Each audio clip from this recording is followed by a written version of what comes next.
শুদ্ধাচার পুরস্কার আওয়ামী লীগ সরকারের একটি ইতিবাচক উদ্যোগ হলেও এই পুরস্কার সম্পর্কিত তথ্য সংগ্রহ, সংরক্ষণ ও প্রকাশে বিভিন্ন মন্ত্রণালয়, বিভাগ, দপ্তরে চরম অবহেলা ও উদাসীনতা পাওয়া যায়।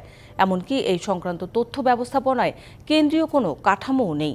সরকারের সাবেক শীর্ষ কর্মকর্তাদের মতে, সংশ্লিষ্ট দায়িত্বরতদের দিয়ে কাজটা করানোর পাশাপাশি তাদের দায়বদ্ধতা নিশ্চিত করতে হবে।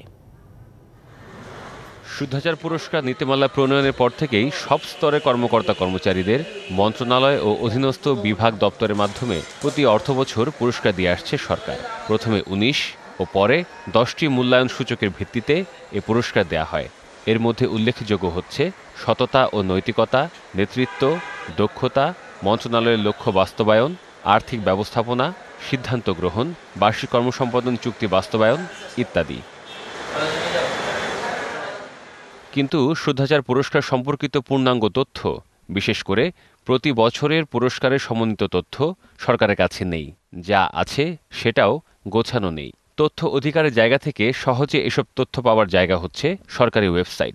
অথচ দৃষ্টান্ত হিসেবে কয়েকটি মন্ত্রণালয়ের শুদ্ধাচার পুরস্কার সম্পর্কিত সেবা বাক্সে ঢুকলে দেখা যায় পুরস্কার পাওয়া ব্যক্তিদের তথ্যগুলো খুবই খাপছাড়া। সব মন্ত্রণালয়কে সমন্বয় করা মন্ত্রিপরিষদ বিভাগও পুরস্কার পাওয়ার কোনো তথ্য রাখে না। ঢালাইয়ের দৃঢ়তা, নির্মাণে নিশ্চয়তা, প্রিমিয়ার সিমেন্ট, ঢালাইয়ের রাজা। এটা আমাদের নেই সাধারণত। এটার মধ্যে জাতি হিসাবে আমরা এখনো ওই পর্যায়ে উঠিনি। এটা এমন না যে পারবে না, এমন কোনো ভয়ঙ্কর বিশাল বিষয় নয়। সিম্পলি একটা কম্পিউটার, সিম্পলি একটা রেকর্ড, এইগুলো থাকার কথা।